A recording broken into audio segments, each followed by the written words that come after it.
Assalamualaikum warahmatullahi wabarakatuh. Di sini kami dari kelompok 5 akan membuat sebuah video pembelajaran mengenai Pancasila sebagai dasar pengembangan ilmu. Sebelum itu, di sini kami akan membacakan butir-butir Pancasila terlebih dahulu. Pancasila. 1. Ketuhanan yang Maha Esa. 2. Kemanusiaan yang adil dan beradab. 3. Persatuan Indonesia. 4. Kerakyatan yang dipimpin oleh hikmat kebijaksanaan dalam permusyawaratan perwakilan. 5. Keadilan sosial bagi seluruh rakyat Indonesia. Halo semua, perkenalkan saya Anissa Fitri Sinaga dengan NIM 72133341105. Halo semua, aku Bethlehem Efrata Sitanggang dengan NIM 7213141031. Hai semua, perkenalkan nama saya Endang dengan NIM 7215041001. Hai semua, nama saya Francisca dengan NIM 721334104. Halo semua, kenalin saya Firman Saputra dengan NIM 7213141020. Halo semua, nama saya Regita Melia dengan NIM 72131411006. Halo semua, perkenalkan saya Teresia Reginanta Ginting dengan NIM 72131411030.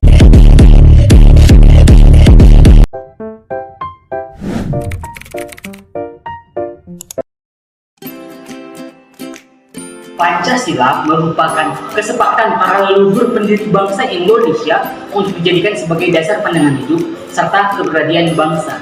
Oleh karena itu, Pancasila disebut juga sebagai sumber dari segala sumber hukum. Lalu, apa hubungannya Pancasila dengan pengembangan ilmu? Pancasila sebagai dasar pengembangan ilmu ini berarti 1. Setiap ilmu pengetahuan dan teknologi yang dikembangkan di Indonesia haruslah tidak bertentangan dengan nilai-nilai yang tergandung dalam Pancasila. 2. Setiap iptek yang dikembangkan di Indonesia harus menyertakan nilai Pancasila sebagai faktor internal pengembangan iptek itu sendiri, yang mengandaikan bahwa sejak awal pengembangan iptek sudah harus melibatkan nilai Pancasila.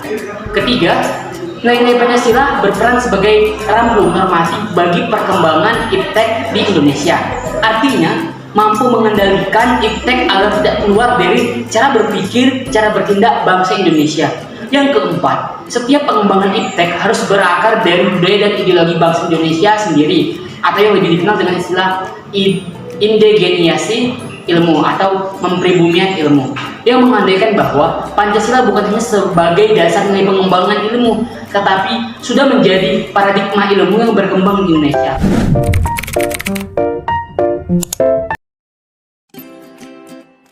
Urgensi Pancasila sebagai dasar pengembangan ilmu. Pancasila sebagai dasar pengembangan ilmu bagi mahasiswa adalah untuk memperlihatkan peran Pancasila sebagai rambu-rambu normatif bagi pengembangan ilmu pengetahuan di Indonesia. Pentingnya Pancasila sebagai dasar pengembangan ilmu dapat ditelusuri ke dalam hal-hal sebagai berikut.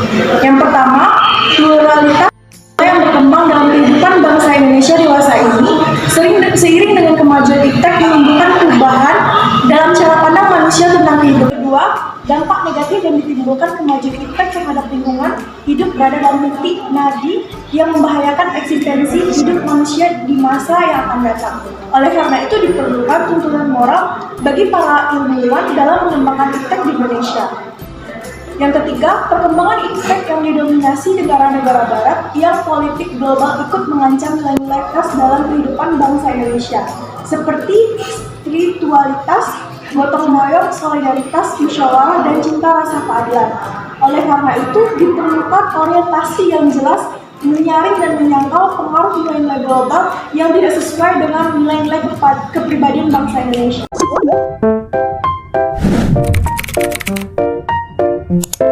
Menggali sumber historis, sosiologis, politis tentang Pancasila sebagai dasar nilai pengembangan ilmu di Indonesia. Sumber historis Pancasila sebagai dasar nilai pengembangan ilmu pertama kali dimulai dari pembukaan Undang-Undang Dasar tahun 1945, yaitu pada alinea keempat Undang-Undang Dasar 1945. Di situ ada terdapat kata mencerdaskan kehidupan bangsa, sehingga dari mencerdaskan kehidupan bangsa ini termasuklah ini sebagai sumber historis, dan ini dibicarakan pada awal kemerdekaan bangsa Indonesia. Hal ini dapat dimaklumi mengingat para pendiri negara yang termasuk cerdik dan cendekiawan dan intelektual bangsa pada saat ini mencurahkan tenaga, pemikiran untuk membangun bangsa dan negara.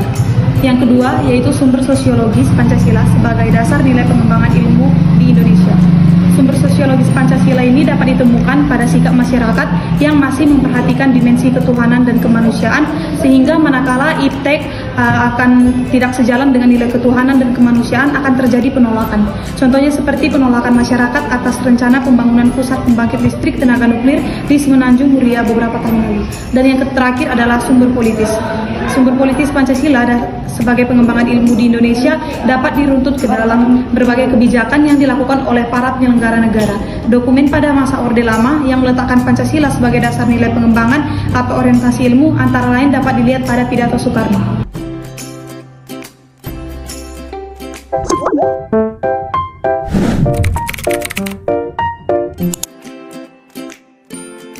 Argumen tentang dinamika Pancasila sebagai dasar pengembangan ilmu.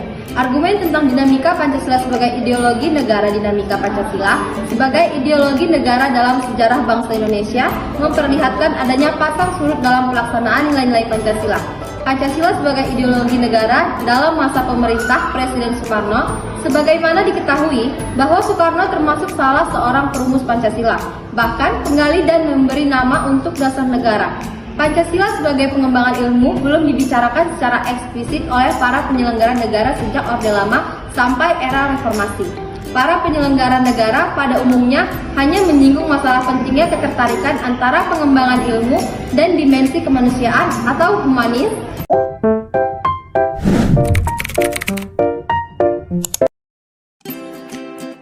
Di penjelasan selanjutnya yaitu mengenai argumen tentang tantangan Pancasila sebagai dasar nilai pengembangan ilmu. Argumen tentang Pancasila sebagai dasar pengembangan ilmu ada beberapa bentuk tantangan terhadap Pancasila sebagai dasar pengembangan iptek di Indonesia. Yang pertama yaitu kapitalisme yang sebagai menguasai perekonomian dunia, termasuk perekonomian di Indonesia.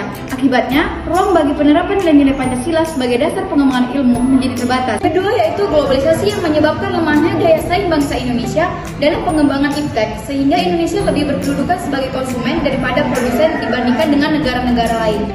Sedangkan yang ketiga yaitu konsumerisme, menyebabkan negara Indonesia menjadi pasar bagi produk teknologi negara lain yang lebih maju ipteknya. Pancasila sebagai pengembangan ilmu baru pada taraf wacana yang belum berada pada tingkat aplikasi kebijakan negara. Yang terakhir yaitu pragmatisme yang berorientasi pada 3 ciri. Yang pertama yaitu ada workability atau keberhasilan, yang kedua ada satisfaction atau kepuasan, dan yang terakhir yaitu result atau hasil.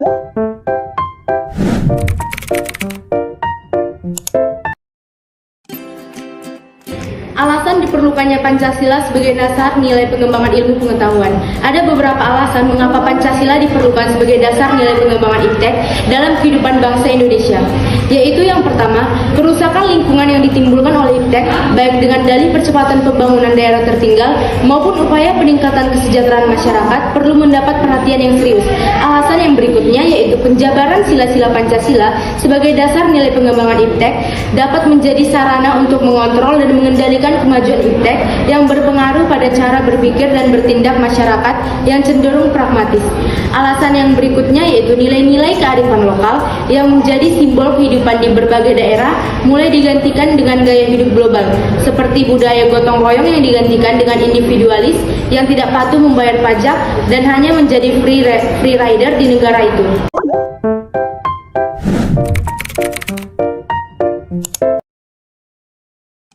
Hakikat Pancasila sebagai dasar nilai pengembangan iptek dikemukakan oleh Profesor Wahyudi Setiawan dalam Simposium dan Sarasehan Pancasila sebagai paradigma ilmu pengetahuan dan pembangunan bangsa sebagai berikut. Pertama yaitu ketuhanan yang Maha Esa memberikan kesadaran bahwa manusia hidup di dunia ibarat sedang menempuh ujian dan hasil ujian akan menentukan kehidupannya yang abadi di akhirat nanti. Salah satu ujiannya adalah manusia diperintahkan melakukan perbuatan untuk kebaikan, bukan untuk membuat kerusakan di bumi. Pada sila kedua, yaitu kemanusiaan nilai bersifat universal maupun khas terhadap ilmuwan dari ahli teknik di Indonesia. Asas kemanusiaan atau humanisme menghendaki agar perlakuan terhadap manusia harus sesuai dengan kodratnya sebagai manusia, yaitu memiliki keinginan seperti kecukupan materi, bersosialisasi, eksistensinya dihargai, mengeluarkan pendapat, berperan nyata dalam lingkungannya, bekerja sesuai kemampuannya, dan pada sila ketiga yaitu Persatuan Indonesia memberikan landasan esensial bagi kelangsungan negara Kesatuan Republik Indonesia. Untuk itu, ilmuwan dan ahli teknik Indonesia perlu menjunjung tinggi asas Persatuan Indonesia ini dalam tugas-tugas profesionalnya. 4. Yaitu kerakyatan yang dipimpin oleh hikmat kebijaksanaan dalam permusyawaratan perwakilan, memberikan arahan asas kerakyatan yang mengandung arti bahwa pembentukan negara Republik Indonesia ini adalah oleh untuk semua rakyat Indonesia. Setiap warga negara mempunyai hak dan kewajiban yang sama terhadap negara. 5. Yaitu keadilan sosial bagi seluruh rakyat Indonesia, memberikan arahan agar selalu diusahakan tidak terjadinya jurang juga kesejahteraan di antara bangsa Indonesia.